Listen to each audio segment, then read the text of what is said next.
नमस्कार, मैं हूं विजय श्री और स्वागत है आपका सियासत नगरी में।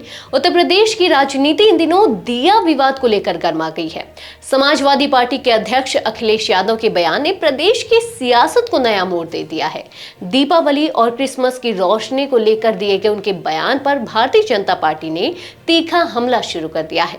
राजनीतिक जानकारों का मानना है कि अखिलेश का यह बयान भाजपा को हिंदुत्व की राजनीति को फिर से धार देने का मौका दे गया है, जबकि सपा प्रमुख की पिछड़ा दलित अल्पसंख्यक यानी कि पीडीए रणनीति दबाव में आ गई है।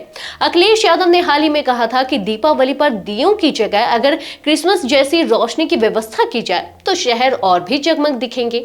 उन्होंने ईसाई देशों का उदाहरण देते हुए कहा कि वहां 1 महीने तक रोशनी बनी रहती है, लेकिन योगी सरकार से ऐसी उम्मीद नहीं की जा सकती। समाजवादी सरकार बनेगी तो रोशनी की व्यवस्था की जाएगी। अखिलेश के इस बयान ने बीजेपी को हमले का नया मुद्दा दे दिया। मुख्यमंत्री योगी आदित्यनाथ ने इसे हिंदू धर्म की भावनाओं से जोड़ते हुए सपा पर तीखा प्रहार किया। योगी ने कहा कि अखिलेश का बयान हिंदू परंपराओं के खिलाफ है और यह किसानों व कुम्हार प्रजापति समुदाय की आजीविका पर चोट है। उन्होंने कहा, दीपावली में जलने वाले दियों का तेल किसानों की मेहनत से आता है, मिट्टी के दिए कुम्हार बनाते हैं। अखिलेश इन मेहनत कश लोगों की रोजी पर हमला कर रहे हैं। सीएम योगी के इस जवाब ने सियासी बहस को नया रंग दे दिया है। समाजवादी पार्टी अब भाजपा पर सांप्रदायिक राजनीति का आरोप लगा रही है और कह रही है कि असली मुद्दों से जनता का ध्यान भटकाया जा रहा है। हालांकि यह भी सच है कि पूरा विवाद अखिलेश के बयान से ही शुरू हुआ, जिसे पार्टी अब बचाव की मुद्रा में दिख रही है। भाजपा इस पूरे मामले को हिंदुत्व बनाम पीडीए की लड़ाई में बदलने की कोशिश कर रही है।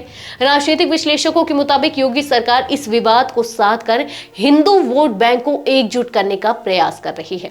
गोरखपुर में आरएसएस के एक कार्यक्रम के दौरान योगी आदित्यनाथ ने यहां तक कहा कि अखिलेश यादव न केवल राम विरोधी बल्कि कृष्ण द्रोही भी हैं।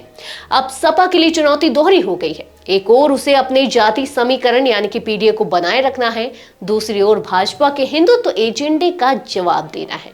फिलहाल भाजपा ने इस विवाद में बढ़त बना ली है और यह साफ दिख रहा है कि यूपी की राजनीति दियों और रोशनी की बहस से निकलकर एक बार फिर धर्म और पहचान की राजनीति की ओर बढ़ रही है।